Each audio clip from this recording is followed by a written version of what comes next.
Hi friends, இன்னைக்கு annotated அப்படின்ற வார்த்தைக்கு தமிழ்ல என்னன்னு பார்க்கலாம். அனோட்டேட்டட் அனோட்டேட்டட் இந்த வார்த்தைக்கு தமிழ்ல என்ன சொல்லுவாங்கன்னா, குறிப்பு சேர்க்கப்பட்ட, விளக்கங்கள் கொண்ட, அடிக்குறிப்புடன், குறிப்பு உதவியுடன். இன்னும் நல்லா புரிஞ்சுக்கிறதுக்காக 2 எக்ஸாம்பிள் சொல்கிறேன். First example, the teacher provided the students with annotated text to aid their understanding. மாணவர்களின் புரிதலை உதவ ஆசிரியர் குறிப்புகளுடன் கூடிய உரைகளை வழங்கினார். Second example, the annotated bibliography includes comments on each source.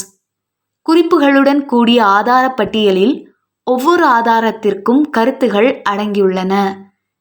இன்னொரு வீடியோவில் வேறொரு ஆங்கில வார்த்தைக்கு தமிழ் என்னன்னு பார்க்கலாம். அது வரைக்கும் பாய்.